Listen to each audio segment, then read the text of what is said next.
Welcome to a realm where personal growth meets expansive spirituality and where we're not just scratching the surface, we're diving deep, widening our perspectives, and having a darn good time doing it. This is the Enlightenment Podcast, and I am your host, Jen Hamilton. You'll enjoy an infusion of motivation, empowerment, and inspiration that will resonate in every aspect of your life. Expect captivating stories, heartfelt musings, and my own personal experiences. But that's not all. I'm bringing awe-inspiring individuals to the table, so get ready to meet some remarkable souls whose wisdom and stories will leave you spellbound. No topic is off limits here. Brace yourself for raw authenticity, unfiltered vulnerability, and yes, the occasional splash of explicit language. We're delving into the realms of the esoteric, mystical, and the woo-woo, unafraid to explore the extraordinary.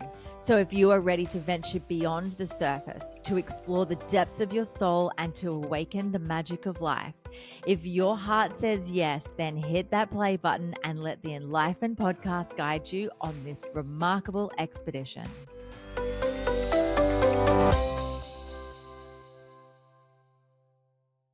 Hello and welcome to another episode of the Enlightenment Podcast. I'm your host, Jen, and my very special guest today is Catherine Wood. Catherine is the founder of the Sanctuary of Ananda, situated in Western Australia, which focuses on Tantra and Eastern philosophies. Her passions lay in teaching humanity the core principles of sacred love, which branches out into the field of Tantra, Kama Sutra, and Relationship Counselling. Established in 2004, the Sanctuary is a platinum-approved, internationally certified Tantra school with the International Institute of Complementary Therapists, which offers international Tantra training, workshops, private sessions, and couples retreats. Catherine is the author of The Way of the Heart, Tantra Empowerment for Women, and has been featured on Perth's Channel 9's show, Do You Want to Know What Women Want?, The Couch TV, and is a co-author in Extraordinary Businesswomen 2017. In 2018, Catherine won Soulful Communicator at the Perth Convention Centre, presented by Better Life Bookstores. And in 2019, she was featured in YMag as Women of Influence, Australia's #1 empowerment magazine for women. In 2020, she became an Amazon best-selling co-author in the book Why Not, and has won numerous awards around the world, including 2022 and 2023 Lux Life Health, Beauty and Wellness Awards in the UK, Corporate Livewire Global Awards Relationships Counselor of the Year in 2022 and 23, and most recently, Australian Enterprise Award for the most prestigious Tantra School in 2024.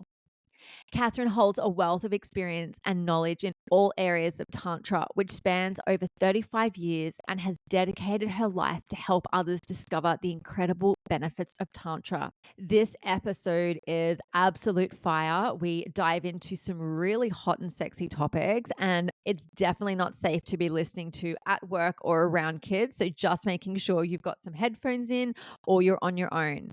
You also might want to slip it to your partner in case they can learn something from it as well. So without further ado, let's dive in. Hello, Catherine, and welcome to the Enlightenment Podcast. Catherine from Sanctuary of Ananda. How are you today? I'm great. Thanks, Jen. Thanks for having me on here. It's such a pleasure, and I'm so excited that we get to have this conversation. You and I we are like balls deep in the middle of summer. You're in WA. I'm in Brisbane. We're in a heat wave. We are like dying of like heat stroke, but we're here and we're doing God's work. Absolutely. How hot did you say it was there in WA today? Oh, I don't know about today, but the other day it was 40, got up to 43 where I am at the Sanctuary. Yeah. That's insane. Now, you are a Tantra educator. We have got so many questions for you today, because not only am I excited to dive into this topic and really just sort of break down some, I guess, stigmas and answer a lot of questions that not only I've had throughout, my experience, very limited experience with Tantra, but also, we threw to Instagram the other day to ask for feedback and some questions that people had around this as well. And obviously, your perspective on everything as an educator. So let's dive in first. Like, tell us what Tantra even is. Yeah. So Tantra, the word Tantra means to weave. So To weave means we're expanding our consciousness. So Mm. we're actually raising our state of mind into not only higher vibration, but also different and higher states of wisdom. So, what they say in the Tantras, or the Tantras that I've studied, is that the animal kingdom, when we say the human kingdom, the animal kingdom, animals are not self-aware yet. They're not aware of self. So they're not individualized yet. They're, domesticated animals aware of the love of the master, and obviously wild animals instinct. But because they're not aware of self, they're not aware of their desire. So us humans, we are aware, we are individualized, we are self-aware, and we are aware of our emotions, we're aware of our desires. And in those desires, they can be healthy or unhealthy. So what Tantra does is kind of shines a spotlight on those, so that it's kind of like, okay, what do we need to do more of to move into higher consciousness, purity, state of mind? And that's the beginning of the practice. And there's just so many different avenues that go all around Tantra, from, communication, spirituality to sexuality. Mm. And what is it that got you into this initially?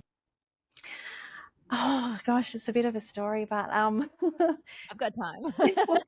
when I was 20 years old, I went to the local GP and had a pap smear, and he asked me if I knew about my cervix and all, the anatomy, and I was shocked and completely gobsmacked. And he said, well, that is the most sacred part of a woman's body, and it's a part of her body that she receives the world. And to start loving the world, she needs to start loving herself first. So that was the very first time that he started to explain what Tantra was. And then years later, I went to India with him and trained in one of the ashrams for 9 months. Wow. It blows my mind that it came from like a male physician. Yeah, I know. I know. Opened your mind up about this. This is incredible.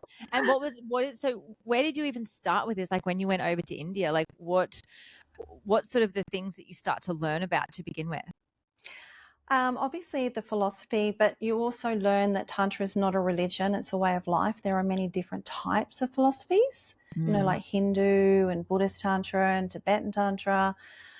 Geisha, the geishas learn some parts of Tantra as well. So and also the Tao, the Taoists, there's Tantra in there as well. So some of the practices I learnt really were about recognizing what was the lowest part of me and what was the highest part of me. So what was the best version of me and what was the worst version of me, as Mm. well as learning different meditations and also learning how to cultivate sexual energy.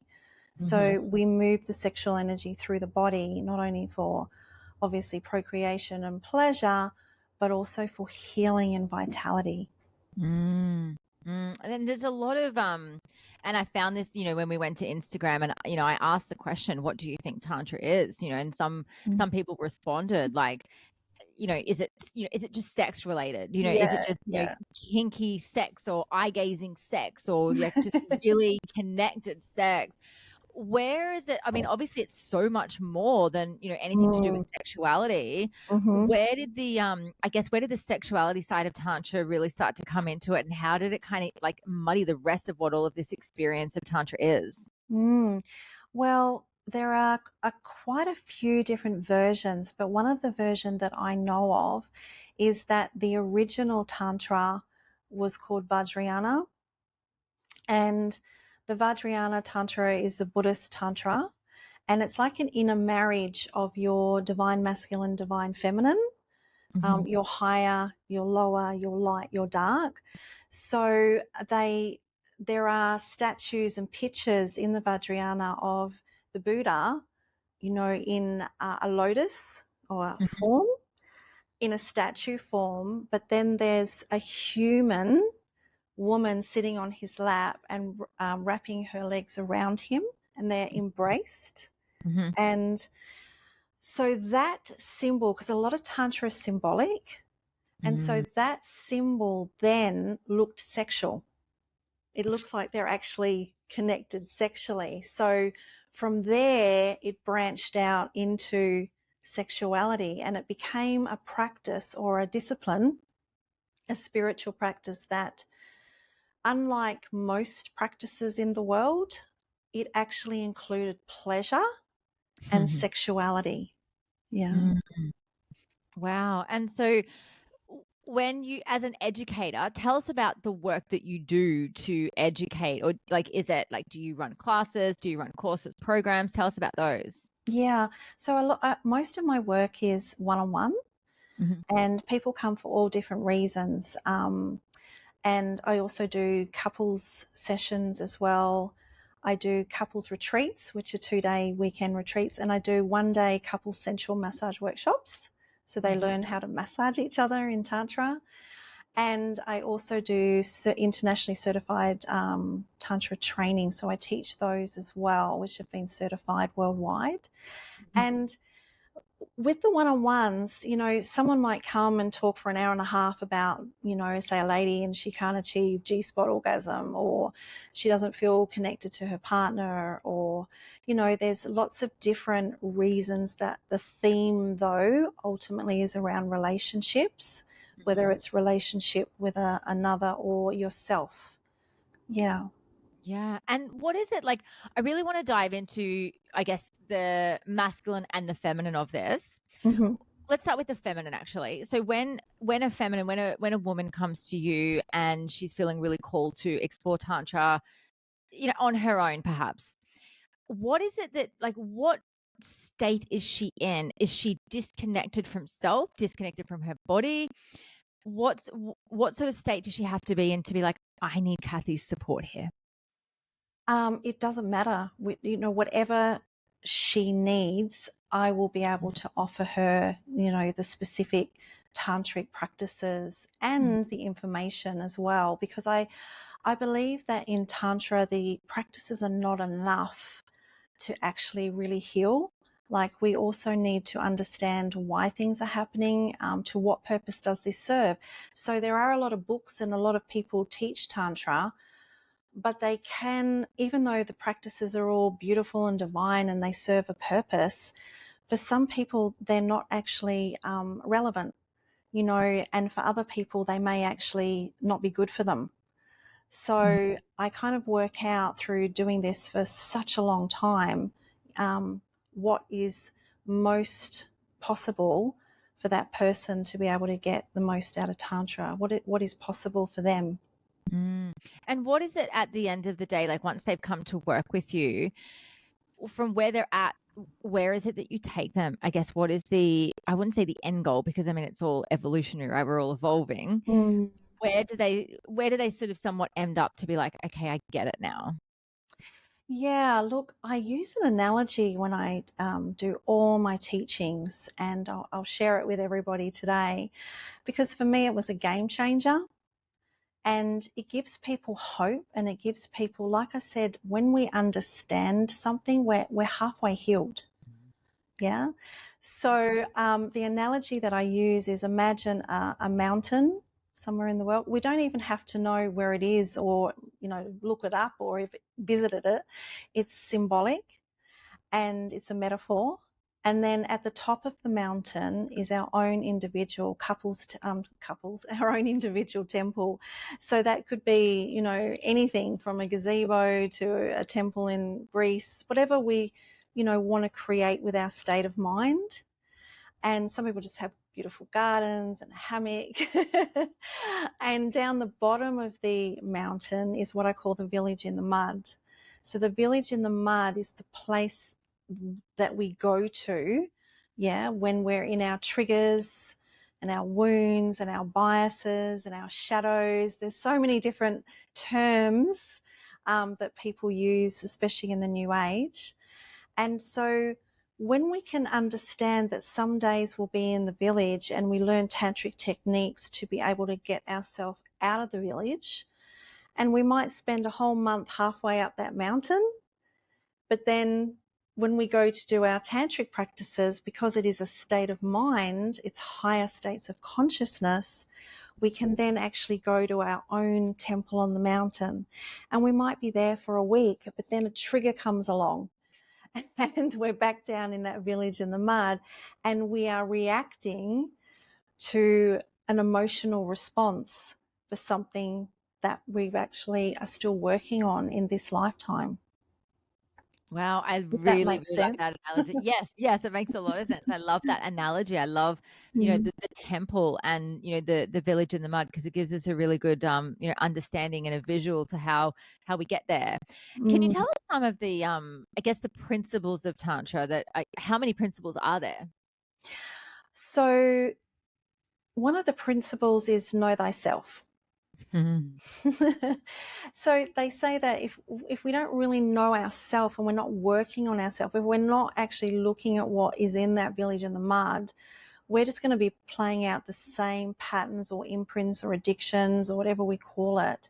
So one of the main principles is know thyself. Yeah. And then from there, we move into sacred love. So sacred love for ourselves, sacred love for our partner. And they are the main two principles that we look at in the tantric practice. Yeah, wow, beautiful. What are some of the practices that can be done to achieve these things, to tap in, to take us to the top of the mountain where the temple is? Yeah, so meditation's my favorite. And I always, share with my clients and students, to what purpose does this serve? Mm. So we might need a meditation specifically for just rest and relaxation. Or if we want to really connect into our higher self, whatever people call that, divine, soul, spirit, um, then we would probably choose what we call a mental meditation and or mindfulness as well, to be able to see how we're actually playing out in our day-to-day life. Because a lot of people are very blinded in their own egocentric world. They don't actually see their part in, I call the play, but their part that they're actually contributing to in their relationship, their work, their day-to-day life. Like, you really need to become radically honest with yourself and look deeply at your own patterns and learn to regulate those moods, when we do react in that village in the mud. What I love that. I love, oh God, it's so interesting because there's so many things that you're saying here that I resonate with, which is there's so much crossover in the work that I do as a coach as well to what you're saying, and I'm like, huh, because it's so funny, like, Tantra's been on my radar for so long, and then obviously, like, you and I had, connected a little while ago, and I'm listening to you, and I'm like, "Oh my gosh, this just, like, speaks to my soul." Yeah. I guess it's like anything that you sort of, once you know the things, you can't unknow the things. What is there, like, levels that essentially people go through within their tantric practices? Like, tell us about that. Like, you obviously start and the know thyself, and then you can, go broader with this, but tell us about the depths that you can take tantra to. Yeah, so some people actually call the advanced Tantra sex magic, simply because you're in a state of complete divine bliss, Mhm. but you're also fully conscious of all that is. So some people use Tantra to awaken the Kundalini, the life force energy. I see it very much, like maths. So we start with our times table. And once we've mastered that, we go on to algebra, which I was never good at maths, by the way. And then, once we've mastered that, we go on to quantum physics. So we just start with, the basics of learning about, the village and the mud, the temple on the mountain. I really like my clients and students to really understand their personality dispositions, because that's a game changer. Like, if you know you're high in agreeableness, yeah, and you've got a partner that's high in disagreeableness, there's going to be conflict straight away. So it's a whole combination of knowing yourself, knowing your values, knowing your desires, like the desire for sex, to really sit and go, well, why do I have sex? Yeah. For some people, it's about just pleasure only. And there's nothing wrong with that. They're being radically honest. Yeah. Some Mhm, people have sex to feel loved, especially mhm, women. mhm, It's like feminine's receptive, masculine's, projected. So they're actually having sex because they're being validated and loved, they believe, in that moment. mhm, So there are many different reasons. And then we sit and say to ourselves, well, where did that desire come from? Yeah. Is it regulated? Is it controlled? Because, if someone has a desire for Netflix and I say to them, is it regulated? They may go, no, I watch it all night till 3 in the morning and then I've got to get up at 6 in the morning for work. Well, you're actually not regulated in your desires. So mhm, um, ultimately, like I said before about the levels of maths in Tantra, we want to go to a place of purity. So we train our physical body, we train our emotional body, which is called our astral body, and we train our mental body, which is the concrete mind.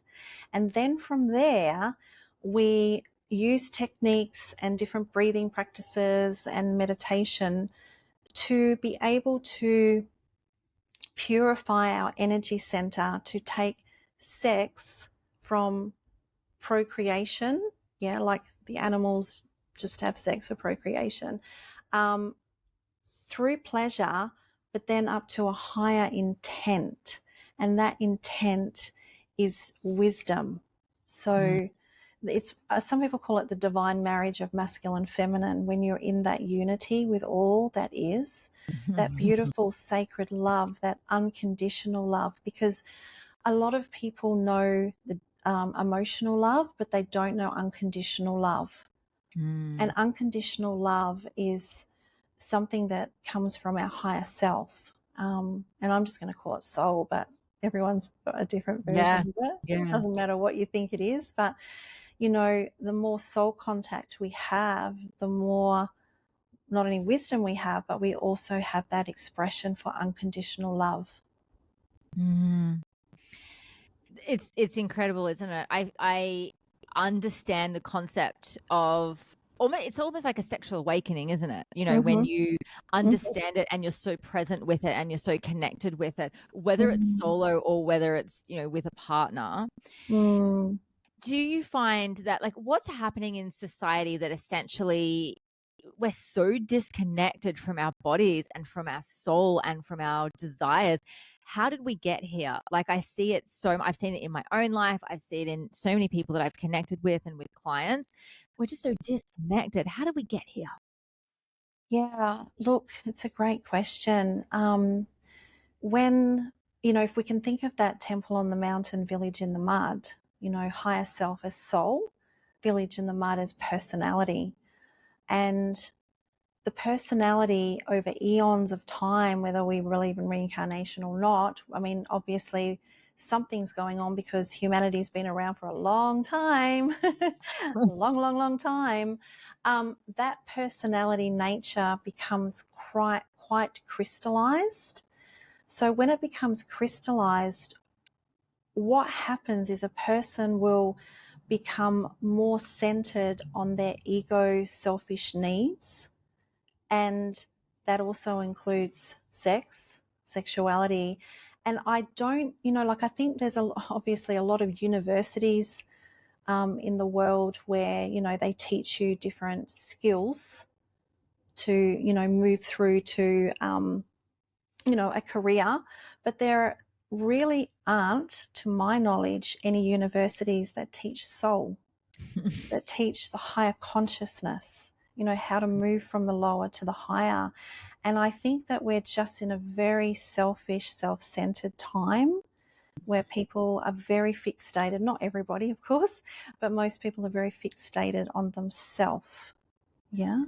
When someone's fixated on self, they actually close the door to their higher self.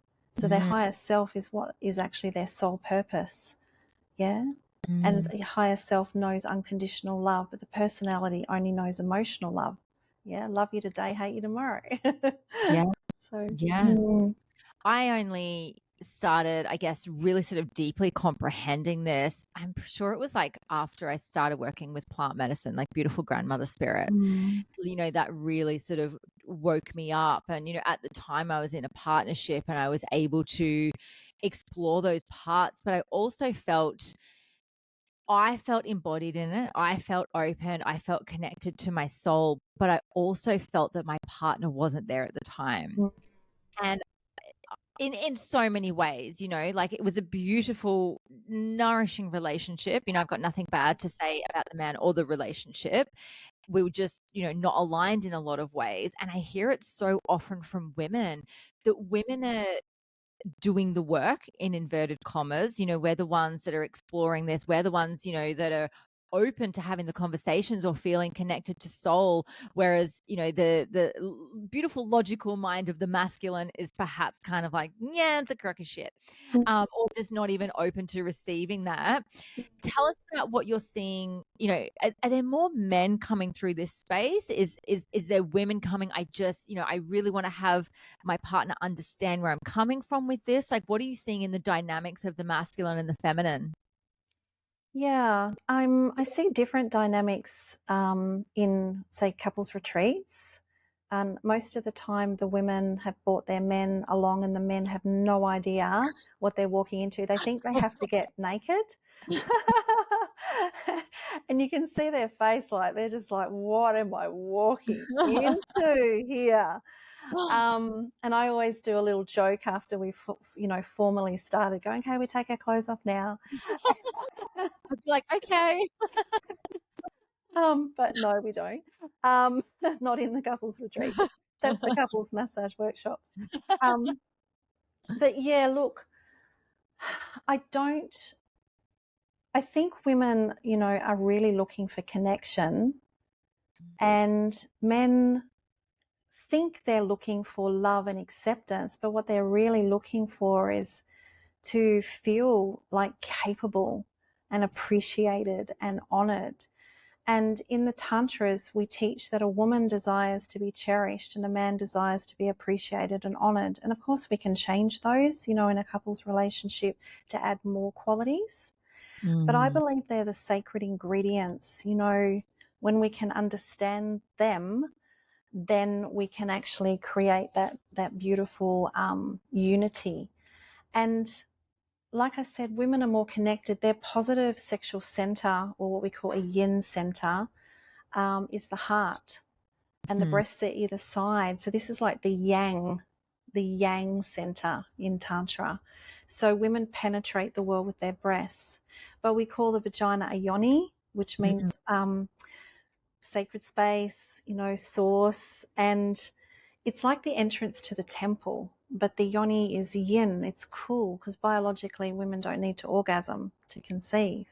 mm, So ultimately in Tantra, even in same-sex couples, there'll be energy. It's energy, yeah? And the mm, idea of that energy is that, she opens the heart with her center, and he opens the sexual center with his center, because a mm. man's positive sexual center is, we call the penis a lingam. A So Liam. lingam, Okay. lingam. Oh, Liam. I said Liam as in like Lim, as in the guy. Not that I know any Liams, but I'm like, next time I'm gonna meet a Liam, I'm like, hey. No, Lingam, lingam. Liam. Okay, got it. I always tell people to think of Star Wars with the lightsaber. I So will that's, not unsee that next time I see a penis. yeah, that's the yang pole. That's the hot pole. That's the Yeah. biological pole. And the heart center is the yin pole, the cool pole. Yeah, whereas women, this heart center is the warm pole. So Mm, we actually have gifts for each other. And again, Tantra doesn't discriminate. It is definitely for same-sex couples as well. We mm, just change it slightly, yeah? mhm, So one of the main things I've found with the masculine is they don't know how to hold space for a woman when she is emotionally in her village in the mud. Yeah. They don't understand it. They don't understand the art of buffering, being able to speak truth and then remind her that they cherish her, that she's beautiful, she's amazing, incredible, they love her. A woman might say, hey babe, do I look fat in my bikini? And he might go, well, yeah, you've put on a little bit of weight. And she might react. And And he's then like, he might but I go, don't get it because you've just asked me for an answer and I'm giving you the answer. And I'm like, yeah, but if you know buffering, you say, yeah, you're beautiful, you look amazing, you're my woman, I cherish you. Mhm. So I find that, especially in couples retreats, when I take the guys on the Sunday, on the second day, and I sit with them for an hour and a half, the first thing I say to them is, how do you hold space for a woman? And we go around the room with 25, 30 guys, and basically nearly all of them are saying, run, just sit there and take it, um, because, we could also think of the village in the mud as a stormy ocean. Mm. Feminine's like calm one moment, stormy the next. It's always moving. And masculine men haven't actually been taught that when she's in a storm, she's hurting. And rather than ignoring her or just say, get over it, or even, argue with her that she's not right, they don't realize that they're actually making the storm worse. When all she really Mhm. wants is, I just want you to go into the storm, hold me, bring me back to shore, show me no matter what that you cherish me, that I'm number one. And, she may have said things to him in her village in the mud, her storm, that have triggered him. And Mhm. he may go, why should I go in there and save her? Thing is, whoever is, whether it's masculine, feminine, man, woman, whoever is in that storm, if they're both in the storm, that's a whole new conversation. But Mhm. if one is at the shore, they are meant to go in and hold space for their partner because their partner's in a trigger. And we have to understand why that trigger happened. And I truly believe, after all the years of studying and teaching, and I'm still studying, I'm still a student of Tantra myself, Mm. um, that emotional sex, if we can get that right, if we can make the cake, we're going to have incredible, physical sex, which is the icing on the cake. We Mm. have to have both. And if a man or even his partner are not holding space for each other repeatedly over time, especially for a woman, the first thing that shuts down in her is her positive sexual center. And this Mhm. is her passion. It moves down to the womb and it opens her sexually because she feels safe enough to be held in any part of that ocean.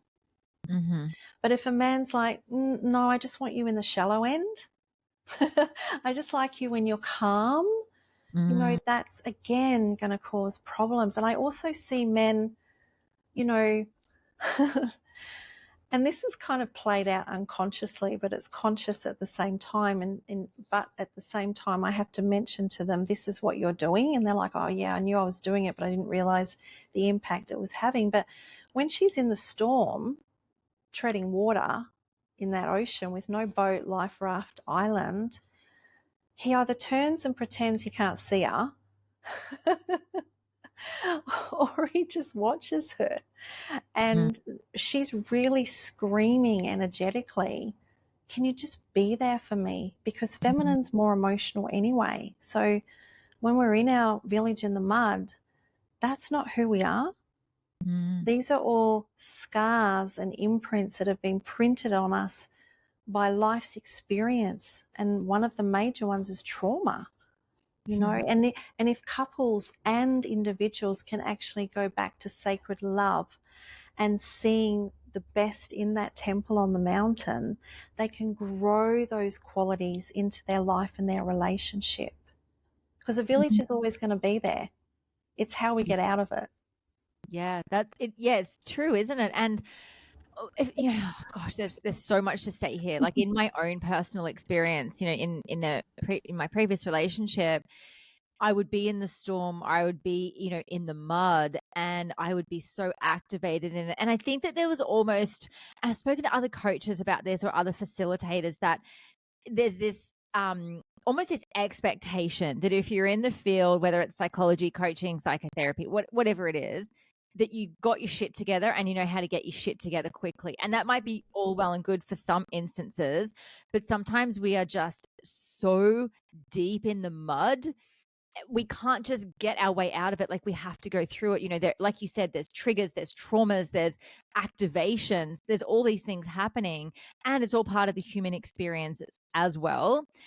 I found when I was in it, it was almost like my partner didn't know how to handle it. Mm-hmm. And then it was the abandonment or the silent treatment, Mm-hmm. or taking it personally that he had done something wrong. Mm-hmm. And then what all that was doing was reinforcing the abandonment pain that I was already deeply suffering in, because all it was doing was reinforcing the belief system that I'm not worthy of receiving love in this moment, which is how I'd probably already got into that state in the beginning, and then having it reinforced. And so I would often bring up in conversation, hey, when I get like this, it doesn't happen often. When I get like this, that's me screaming out to you that I need a hug, that I need love, I need support. And I might kick and scream a little bit, but I'm telling you now, that is what I need at the time. And to be able Absolutely. to open up that communication, like it definitely helped. It was definitely work to be able to go, if I was in the storm or if I was in the mud and he'd be like, do you need me? I'm like, I don't want you to ask me if I need you. I want you to just know that that is what I need. And then I realized like how I was communicating and not meeting him where he needed to be met based on his previous trauma and experiences. We were then able to talk about, okay, this is what this means. I'm a very, I'm quite self-aware person. So I know that, okay, when I'm activated, this is what's going on. And, I realized only recently, like sometimes, like, I'm not going to lie, Kathy, like sometimes I fantasize about like packing up shop, shutting everything down, running off, like getting a cabin in the woods and just like creating art where there's no phone reception and just living off berries kind of thing, right? Retirement. But I also know that when I get into that state is because I'm feeling, dysregulated. I'm feeling discombobulated. I'm feeling unseen, unheard, unsafe, unsupported in some way, shape, or form, if not all of them. And all I need is a hug. All I need is for someone to go, Mm-hmm. it doesn't have to be a lover. It doesn't have to be a masculine man. Sometimes, like, I'll message a friend. Like, I've got, my best friend. We're constantly there for each other in that way, and she'll just, she'll see me, hold me, reflect back to me, which is beautiful. But there's a lot of people that I guess they, they don't have that self-awareness to go, I'm in this. This is what's going on for me. This is what I need. It's almost like they perpetuate their wrongness in it. I should be feeling this way because I'm hurting my partner. I'm hurting them because they're responding in this way. Therefore, I'm unsafe to have this feeling, which, if we take this back and, look at, our childhood and how we were, parented, how we handled being wrong about something, or how we dealt with our emotions, or how, we related with our parents and how we received love and nurturing. I think that has a lot to answer for everything essentially, in our adulthood. And also what I know to be true is that can change. Yeah, absolutely. One of the exercises that I get couples to do is to share with each other what they believe they can see in their own village in the mud. And then once they've shared, the other partner can share back, thanks for sharing. I also see this pattern in you. Because, awareness is the first state of transformation. The more aware we can begin to become of our own triggers, then we can actually teach our partner, this is a scar and you're scratching it right now and you're actually making it worse. You're not making it better. And so conscious tantric relationships help each other to heal all these imprints that we regurgitate, we rinse and repeat throughout our life patterns in one way, shape, or form. And then, of course, on top of that, we've got the beautiful intimacy. You know, we heighten all the senses. We call the senses Indriyas. And so touch becomes, you know, absolutely ecstatic, and becomes like ecstasy. And, you know, it's a whole new world. But we can't really embrace and enjoy that fully without doing the work here, without making the cake. Mm. I did Mm. have a client once, a lady, a couple, and she said, well, can't I go to Coles and buy cake? And I said, no, you have to do the work. You can't have the icing. Yeah, I know. It's the best bit. I know. Yeah, well, she's got to make the icing, but, you know, a lot of people just stay in their own patterns just over and over, the same patterns, rinse Mhm. and repeat, rinse and repeat. Yeah. Yeah. In different guises. You know, they might get a relationship and they end that relationship and they get a new relationship, and the person's a better quality person, but that scar is still getting scratched. Mm. Yes. And Mm. I truly feel as though, and even in my own personal experience, like, you know, I've had multiple long-term relationships, and there's always been the gap in between to do the growth work, Mm. because I feel it's so important to recalibrate, to get this, to know this new version of yourself that now exists after having, you know, related this person for whatever time period it was, to find yourself again, to connect with yourself again, to reignite that spark of love that you have with yourself. And I've noticed that, you know, for myself, even in the last, you know, 6 months, um, the depth of relationship I have with myself. I mean, I thought a year ago I was, oh yeah, I'm deeply in touch with myself. I know me, I love me, I get it. I was there. And, you know, since going through a separation last May, like going through this whole new recalibration, these whole new levels of it, and going, wow, like I like this. I like getting to know this new version of me. It's almost like I've got the space to do it too, because I'm not in relation with someone where I'm, you know, meeting someone else's needs and, you know, growing with someone else. I'm just here on my individual growth journey, which is, you know, this season and this iteration of my life right now, which I'm loving. You know, and it's also, I truly feel as though it's setting me up to be able to step into an even deeper level of conscious relationship moving forward, because I've gone through and I've healed a lot of the stuff that I had carried through from my previous relationship. And even to down to, you know, probably about a month or so ago, I realized I was still holding a lot of anger and resentment towards my ex-partner. Like, we had a very a beautiful separation. We had a very you know, conscious uncoupling. You know, it was a very you know, supportive for each other. We, you know, there was no animosity or, you know, aggression or anything like that. But deep inside me, I was still holding a lot of anger and resentment. And it was really interesting, Kathy, a few weeks ago, I had a dream about him, and in the dream, I just projected everything that I had been holding on to. Like, we were in a room together, and I was like, "Fuck you, I'm so angry." Like, it's like I got it all out. I woke up and I'm like, "Oh, I hope you okay. Sorry about it."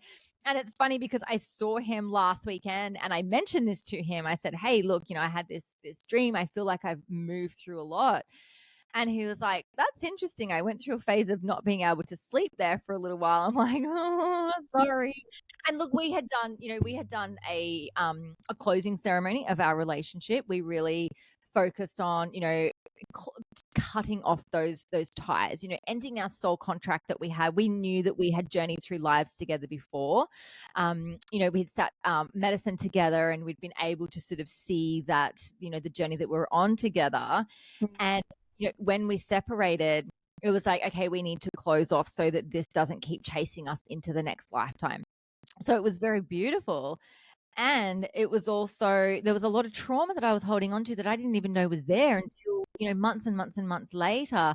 And it's now given me, you know, the tools to be able to go, okay, well, if I choose to let go of this what's underneath that? You know, who am I Mhm. without holding on to this resentment? Mhm. Because I don't want to, go into another relationship and Mm. bring all this stuff with me, not trusting someone, not believing Mm. what they say, feeling abandoned or traumatized from a previous. I just don't think that's fair to do to another person. However, I also see that this happens a lot in our society because it's almost like people can't stand being alone, Mhm. or think that they are missing a piece of them without being in a relationship. And I also believe that it's so at our fingertips right now, like the dating apps and this disposable mentality that people have, like dipping my toe in and out and in and out again of dating apps, and just getting, like, I guess, like, the creeps from it. Like, in myself, I get creeped out because I'm just like, "Ugh, I can't do this." Like, I can Mm. feel energy. I feel the density of Mm. the desperation, essentially, of what people are looking for in this way. And Mm. for me, I'm like, "Oh, I'm good on my if that's what that is, I'm good doing my thing. I will meet someone organically. Like, I'm not in any rush. I believe in divine timing. Like, I'm good." But not everyone's there. Mm. No, they're not. And everything is a work in progress for sure. So, Mm, we've got lots to work on, but the most important thing is accepting ourselves and, asking ourselves, if we're in a relationship or if we're not in a relationship, if we want a relationship, what is our primary core need in a relationship? Because someone mm, might tick every box, but if they're not ticking your primary core need, there's going to be conflict in the relationship sooner or later. mm. So, the tantras are very misunderstood because, like, as we know, people think it's like, group sex, orgies, amazing sex, orgasms that last all night and day, which I can teach people to have those types of orgasms. We call them cosmic orgasm, full body orgasm.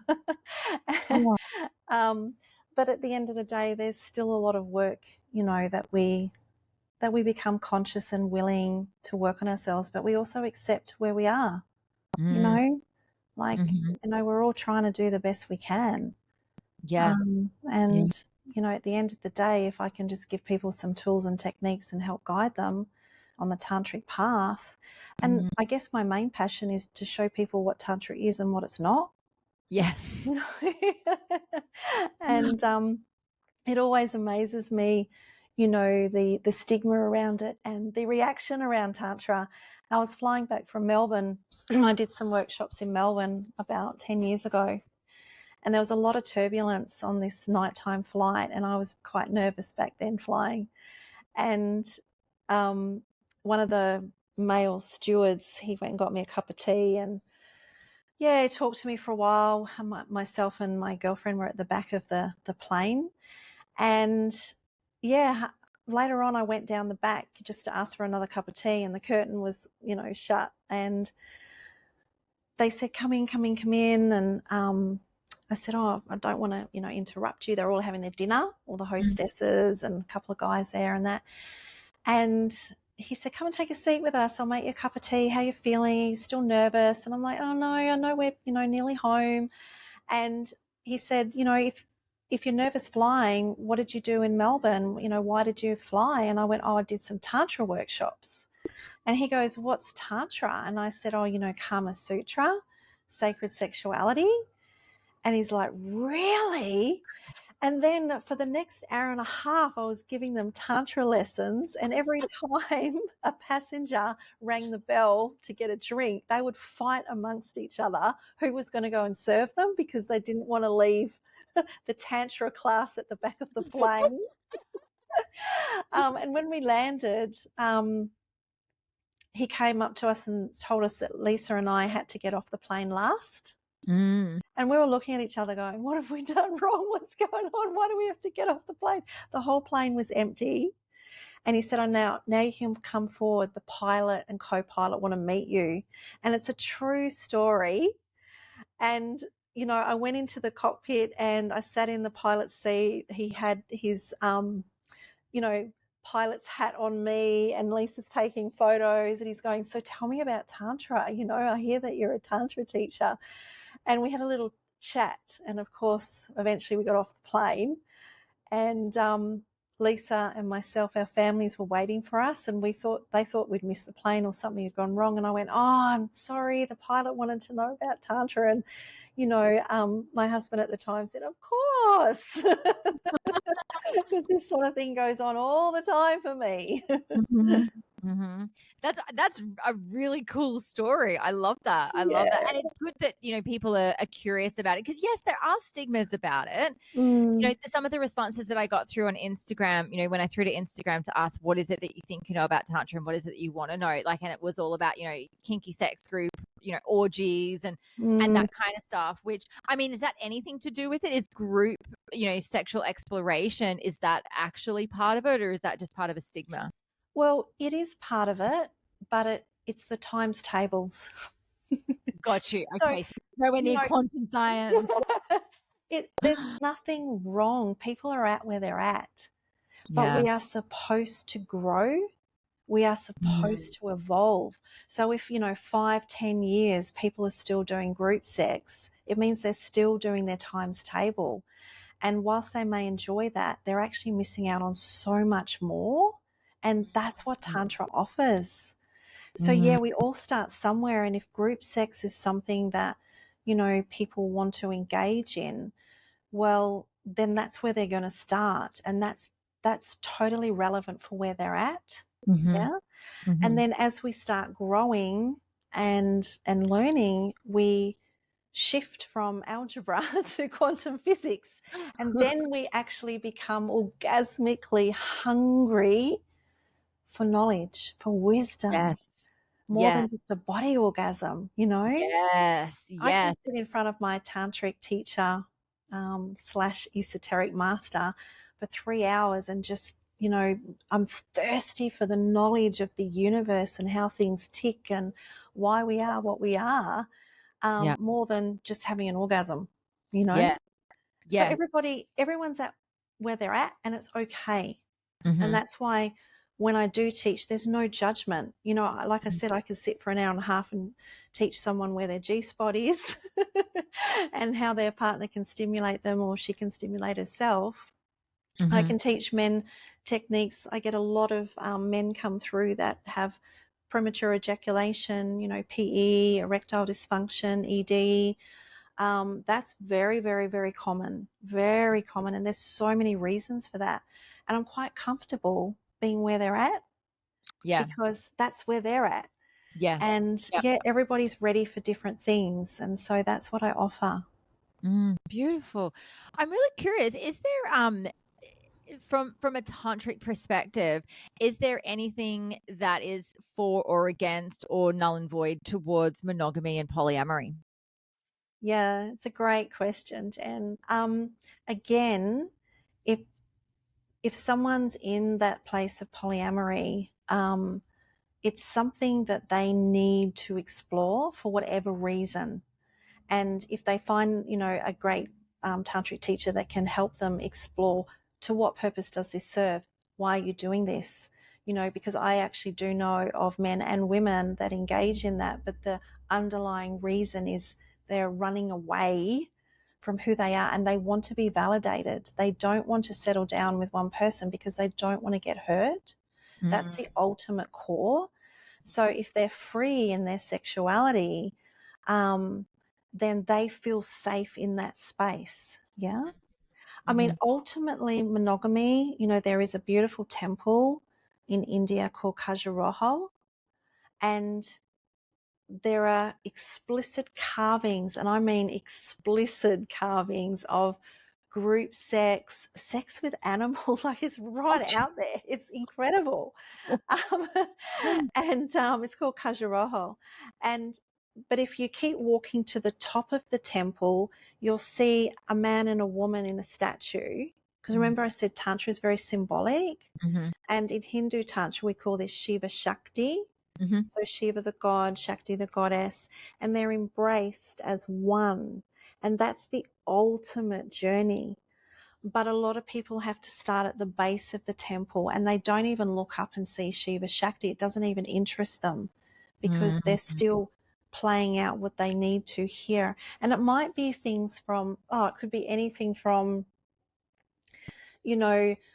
not when they're young, not being able to sow their wild oats, so to speak, not experiment with sex, not, they might have, got married young and it was always a missionary position, so maybe that relationship ends and then they start on this incredible, experience and journey of lots of sex and lots of different types of sex. Believe it or not, it's actually necessary for their spiritual growth.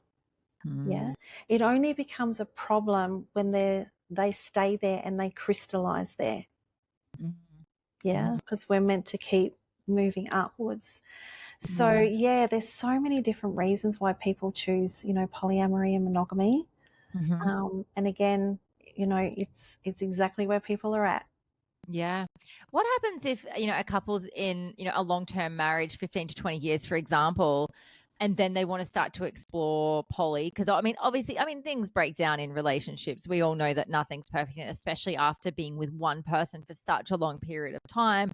It's the same person. It's, the same sex, essentially, the same, but like, unless you're, necessarily growing together at the same rate, it's very, very normal for couples to grow apart. And then I know of a few people that have gone, well, let's explore polyamory after being in such a long-term relationship. Is that because they're not looking at something within themselves, or is it because that they know that they can experience sexual liberation on a different level that they haven't actually been able to explore within their monogamous relationship? It's probably both. It really is about their desire nature, what they're actually desiring and why they're desiring it. So a lot of people don't want to get stuck with one person again after they've had a long-term marriage. They want to go out and explore and experiment and, find themselves in that.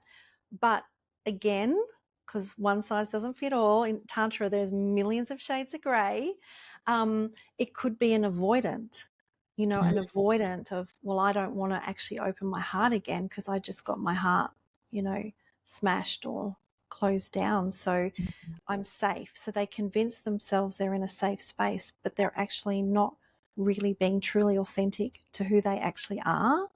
And then you do have people that are like, I remember one guy that was a 50-year-old virgin, and he went from being a virgin to doing every sex scene imaginable. He went from one extreme to the other extreme. But eventually he came, back into the middle. So, I think it just depends on the people. Look, I'm not an expert per se, but I have been in this field for 20 plus years, and I am literally inundated with couples that stay together but start being polyamorous, or they want to introduce third person and things like that. It's only a very few couples I've seen that can actually really hold that space. And usually they're the couples that are really evolved, or more consciously awake, I should say, that have amazing communication skills and techniques with each other. And they're also working on the village and the mud and the scars that live in there, So most of the time I see it, because I see the couples come here, it ends in disaster. Because if, they go to a swing club, for example, one partner might always pick the same person and the other person starts to get jealous or concerned or curious, why are you always picking her, or why are you always picking him? And then the scars get activated, and what they went in for just to explore ends up becoming a great big entangled mess. Yeah. I've seen it a lot. And like I had my, previous partner and I talk about open relating. And, when I went into the core of what that was, it was that I wasn't having my desires met. And I didn't, I could communicate it to a certain point, but I felt that he just didn't understand what that meant. And, as someone that's, very liberated, very embodied in their feminine, very connected. I've done a lot of work in this space. For a man to come in that hasn't done the work in it, I found that, not gonna lie, really fucking triggering at times. It was like, Yeah. catch up. Do you know what I mean? Like, there was this impatience of like, can't you just meet me here? And it was, Mhm. and it's not even just about, a high sex drive. It's that desire for connection. And not only that, like, as the feminine, I don't want to be the one leading all the time either. Like, Mm. I want him to grab me and, make, beautiful eye contact with me and, put, you know, do these beautiful things that I'm so desiring, but I want him to know what to do. I don't want to have to Mm. school him or educate him or be the leader. I want to be led in that dynamic. And I think this is where, I can speak from that feminine perspective, that this is what women are going through. If we talk about, like we said before, like being in the mud, being in the storm, Mm. I was going through, there was a lot of abandonment pain. There was a lot of frustration. I was constantly being, compared to his ex. So I felt, there was this worthlessness that was underlying in there. Like, there was a lot going on, plus I had stuff going on in my business. I had stuff going on in my family. Like, there's always stuff. You know what I mean? Mhm. However, it's very emotional for me. It was, as we are emotional creatures. And then on top of that, it's like, okay, well, I'm not being fulfilled in my relationship. Oh, if we have an open relationship, I can go back to someone that I know that used to fulfill that need that I was looking for. Okay, now I've got the green light and the golden ticket to do so. Let me make a phone call, kind of thing, right? Mm. And then it was like, okay, all right, this is not working for us, So from the female perspective, it's that desire to be led. We've got what I call the core fears: powerlessness, abandonment, and worthlessness, that all get activated and triggered. It's not being, safety is my number one highest thing. So I'm talking physical safety, sexual safety, emotional safety, and spiritual safety. As long as all of those are being met, my body will open, and my body is the most beautiful, like, intuitive vessel that I can tell, like, even how my muscles are. If I'm like up in my shoulders and I'm around someone, my body will respond. If I am engaging in, any sort of I guess, sexual practices, or even just, coming into that space relating with a man, I can tell straight away. Do you know what I Mm. mean? My body is literally going to respond itself as it does. And I'm so in tune with it that I know, okay, yes, this feels good. Let's go to the next Mm. step. Or it's a full body fuck no, and I'm out of there. Mm. So, I mean, that's kind of that's my personal experience. Mm. And I know that that's a lot of females. I actually don't know a lot about what's going on for the masculine. However, I'd love to hear this from you, Kathy, because obviously you work with both men and women. So you've kind of got like the golden ticket here to know both sides of the coin here. What is it that the guys are going through, and what is it as women we can do to meet their needs and have them seen, supported, so that they can feel, valued and safe within the relationship dynamic? That's another good question, Jen. I love your questions. Um, Look, a lot of men, you know, they have that, I guess, feeling around being masculine. What does masculine actually mean? And when we look at masculine in Tantra, we see it as positive energy, and the masculine supports, protects, and provides. Yeah, Mm, it's actually self-regulated, which means that it, in its true form, it doesn't want anything, it doesn't need anything, and it's goal orientated as well. So I think one of the things that I see a lot of is that women don't sit and have open, authentic, safe communication. Yeah. mm-hmm. We need to learn, okay, if we're both in the village in the mud, or one's in the village in the mud, we can't actually have an open, receptive conversation. So we go to our temple on the mountain, and men are really desiring to understand what women need. But if a woman doesn't understand what she needs, she's not going to be able to share with him this is what I need from you. Well, this is what I need from you to feel safe. And I don't mean physically safe. I'm talking about emotionally and Mhm. intimately safe. This is what I actually need from you. They, for all the years I've been doing this, one of the things that fascinates me is that the men I've seen genuinely come to learn Tantra because they want to pleasure her. They want to be a better man. They want to learn how to open and connect with her and what she actually needs. But as women, being more feminine, not all women, some women, we have that ability to emasculate a man, Mhm. basically cut his balls off. And he doesn't know how to navigate that deep ocean, the very thing that we're looking for if we're emasculating our partner or a man, then he's not going to come into the ocean to save us. He's just going to close up and he's not going to communicate. And then she's not going to feel him, especially if she's sensitive to energy, because Mhm. this is her positive sexual pole. Then she triggers, then he triggers, and it just goes round and round in a circle. And women are absolutely screaming for connection, to be supported, protected, provided for. And most men can provide and protect, but to support her means to really understand what her scars are, what her triggers are that live in that village in the mud, and help her to heal them rather than grow them. Because once those scars grow, it's only a matter of time before they turn into dis-ease in the Mm. physical body. It's only a Yes. matter of time, whether we're, 30, 40, 50, 60, it eventually manifests in the physical form because, physical obviously is tangible matter. Um, Mhm. so, yeah, I do see a lot of guys that are just so lost.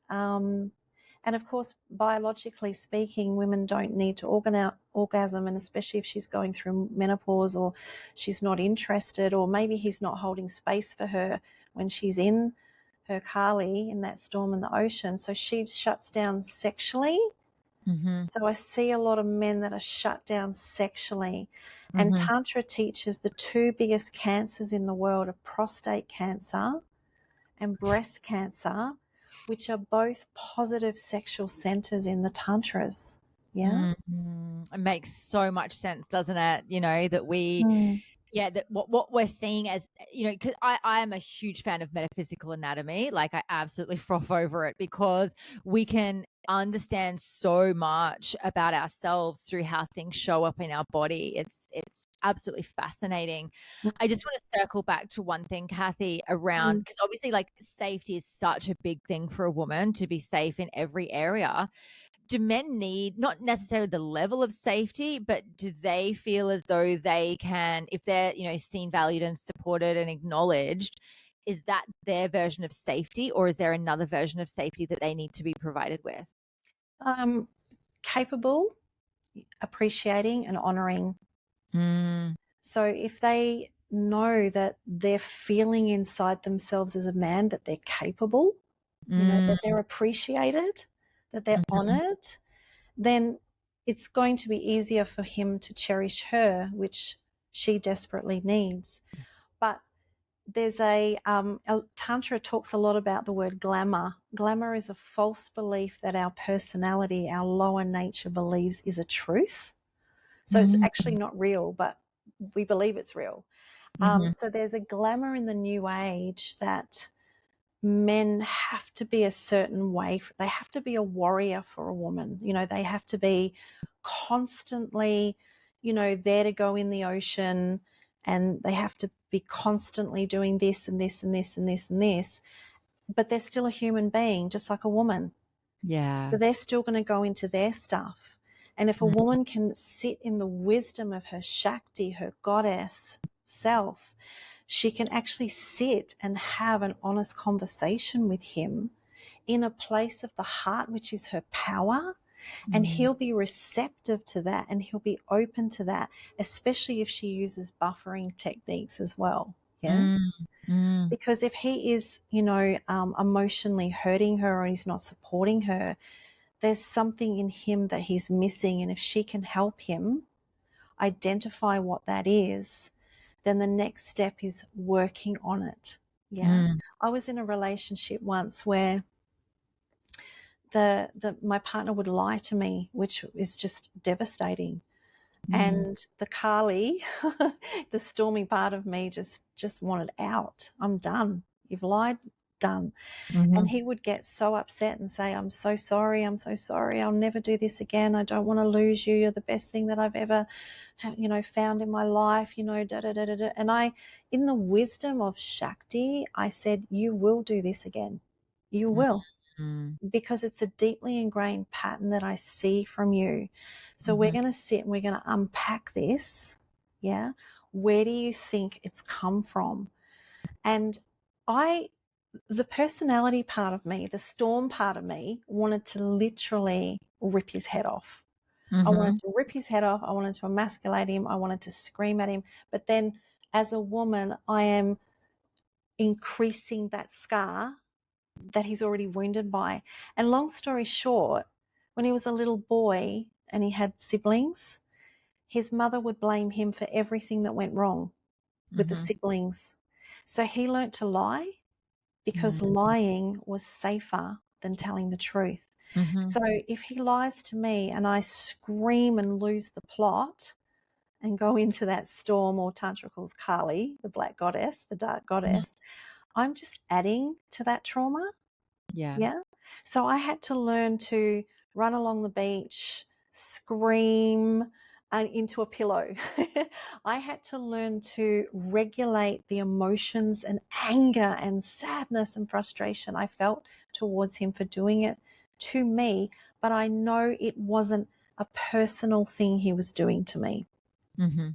So I said to him, you probably will lie again because it's a pattern, and Tantra teaches that with revelation, once we have a revelation, it doesn't mean we can change it overnight because it's Mm. deeply ingrained. Yeah, Mhm. it's a self-preservation technique from the personality to not get blamed.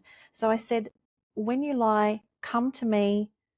I promise you I will hold space. Yeah. Mm. And I will deal with my rage and anger, not at you. Mhm. Yeah.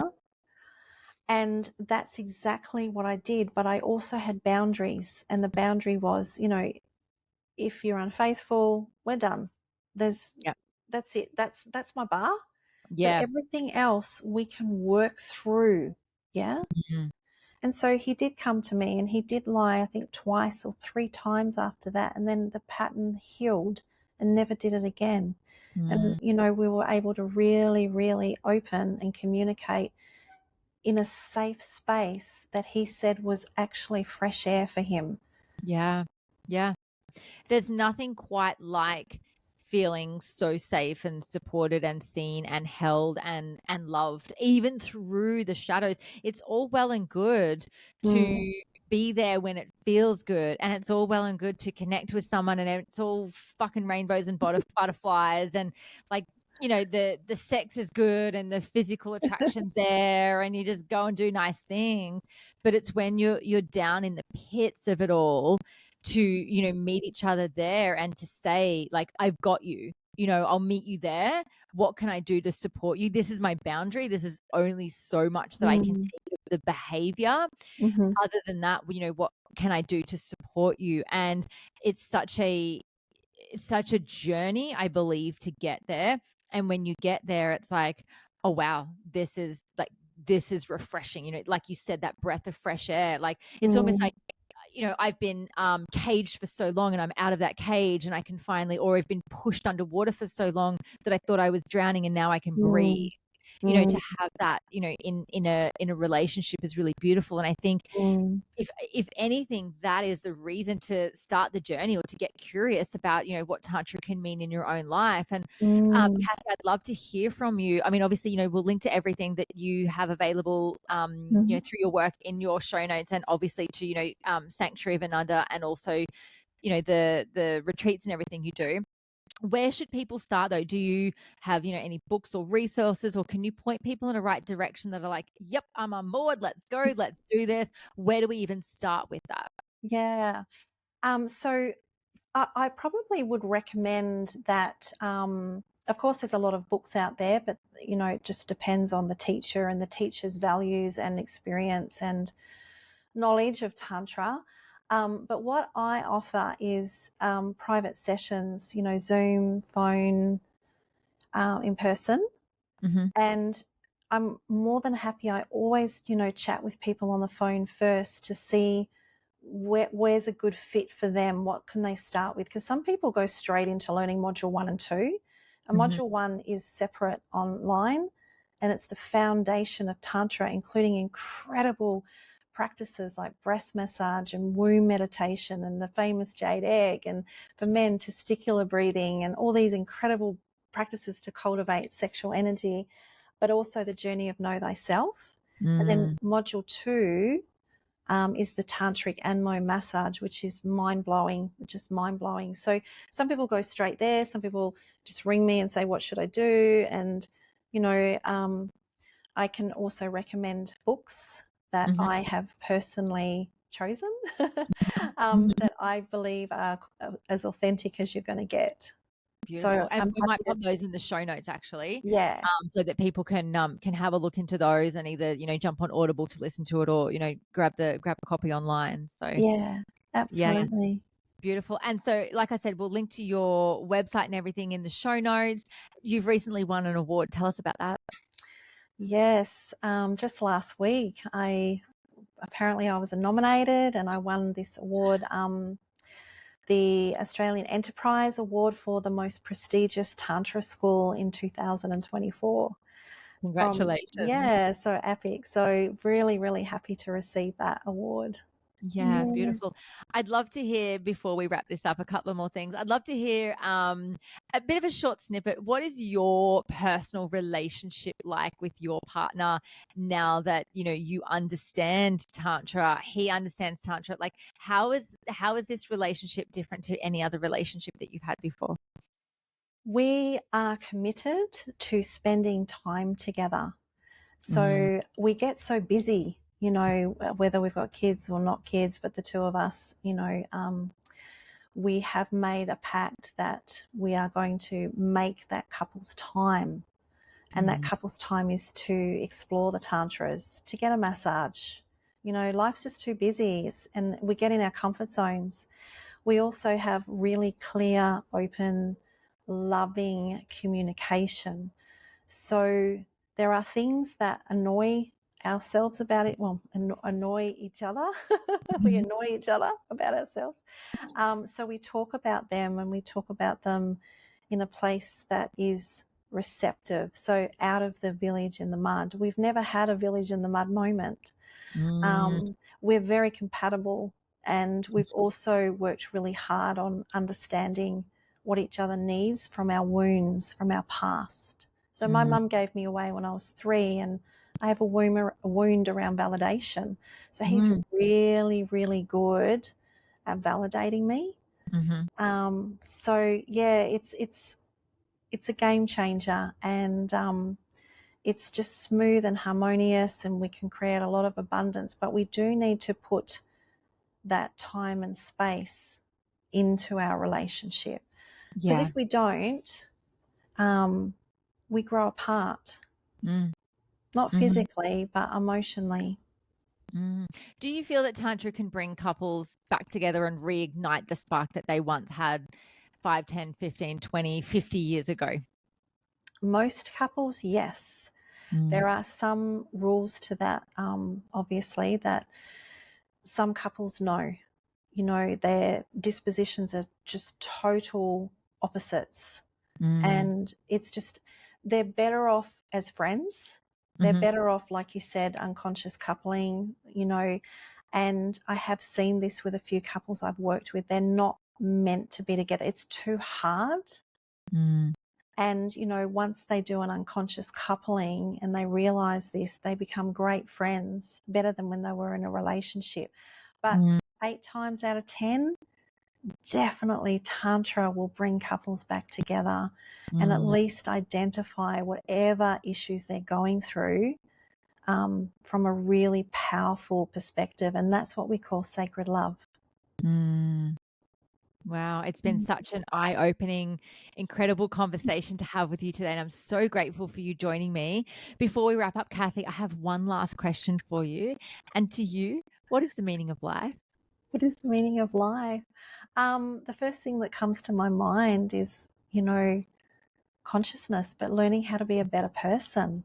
Mm, Yeah, learning how to, you know, be a better self and give back to the humanity, you mm, know, what I call it a lighthouse in a dark ocean. There's so many people suffering, and my meaning for life is to be a server of service. That's where I get the most joy. I'm kind of past all the material things. yeah. I've got them all. Yeah, I get that. I get that. That's Yeah, beautiful. but being able to help and serve and show people joy, there is nothing else like it on the planet. And there's no material thing that can outweigh that for me.